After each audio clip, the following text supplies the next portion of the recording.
Senator Kennedy. Thank you, Mr. Chairman. Mr. Vogt, welcome.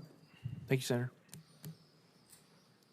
In my judgment, I do not know a single person in Washington or outside Washington who knows more about the federal budget than you do. I used to read your suggestions during President Trump's first term, many of which Congress ignored. We shouldn't have. I am delighted that the president picked you.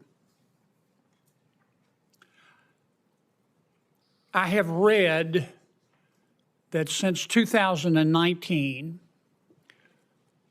the population of America has increased 2%, and our spending has increased 55%. Under President Biden, I wish him well. If we had discovered life on Mars, he would have sent it money. Is that sustainable? Senator, it's totally unsustainable, and the problem is that you go on these trajectories that we are currently on, and you don't know when you're going to get to the point of which you have some major problems as an economy, as a country, and we know that historically. I hope you'll start with the low-hanging fruit. There's a lot. When we sent out stimulus checks to save our economy, $1.6 billion went to dead people, and the checks were cashed, obviously fraud. OMB has estimated that in fiscal year 2023, we sent out $1.3 billion of checks to dead people, which were cashed, obviously fraud. When you die in America, your name is sent to the Social Security Administration.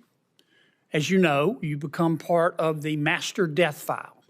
Senator Carper and I discovered that Social Security would not share that information with any other department of government. So we passed a bill saying you have to share it with Treasury and other people who write checks, so we'll stop paying dead people. Duh. We got pushback, believe it or not, on the bill. We had to agree to a trial period, and that trial period ends in 2026. Will you help us make that program permanent so we can stop paying dead people? Welcome back to the channel, folks. Today, we're diving into one of the most fiery and eye-opening Senate exchanges on federal spending you'll ever see. Senator John Kennedy pulls no punches, and what unfolds is part comedy, part outrage, and 100% truth bomb. Trust me, you don't want to miss this. Right out of the gate, Senator Kennedy gives credit where it's due, praising the nominee for their budget expertise, but then he flips the script and drops a bombshell. Since 2019, our population's up 2%, but federal spending, up 55%. He even jokes that if we found life on Mars, President Biden would send them money. Funny, but kinda terrifying when you think about it. And here comes the kicker. Senator Kennedy exposes a massive failure in government oversight. $1.6 billion in stimulus checks sent to the deceased. And those checks were cashed. How does that even happen? Turns out the Social Security Administration wasn't sharing death records with other departments. Even when they passed a bill to fix it, they got pushback. You can't make this stuff up. When asked for help to make this anti-fraud program permanent, the nominee says yes.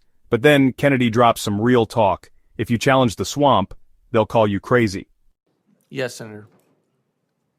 Now, you've served in Washington for years.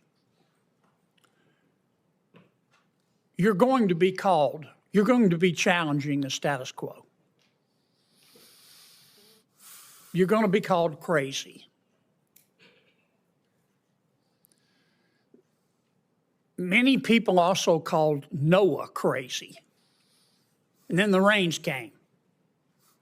And all the fact checkers died. You have to persevere. Now, I'm not asking you to get ahead of President Trump. But if you were king for a day, tell me how you would save money in the federal budget without impacting the American people.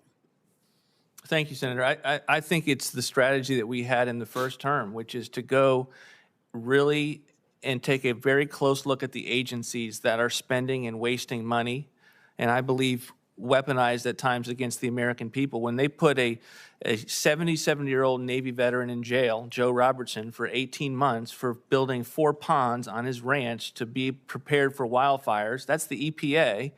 I think we have to look at that, and we have to look at the agencies that Congress has a vote on every single year through the appropriations process. And then I think we need to go after the mandatory programs that Senator Cornyn mentioned that are keeping people out of the workforce because they have become not just a social safety net, but they have become a benefit hammock, and increasingly so in the aftermath of COVID, as many of these policies were impacting people's decisions to go back into the workforce. And I believe, and because we produce budgets along these lines, you can get sizable levels of savings and reforms that can lead to a balanced budget and get us back headed in a fiscal trajectory, not only that we would all be proud of, but we could say, this is going to keep us from fiscal ruin. It's funny, but it's also a warning. Reformers will be ridiculed before they're respected. What would this budget expert do if he were king for a day? He'd start slashing waste, especially in overreaching agencies like the EPA. He brings up the case of a 77-year-old Navy vet jailed for building ponds to prep for wildfires. Yup, jailed for ponds. He also takes aim at bloated entitlement programs that are turning into benefit hammocks. His plan? Audit the whole system, cut where it counts, and balance the budget without hurting Americans. This conversation was a masterclass in plain-spoken truth. Kennedy doesn't sugarcoat it, and we need more of that in Washington. What do you think? Should we be sending billions to dead people? Should more agencies be held accountable? Drop your thoughts in the comments below. Thanks for watching. If you learned something, or at least laughed at the absurdity, give this video a thumbs up and subscribe. See you next time with more truth, less fluff. Subscribe, stay informed, stay sharp.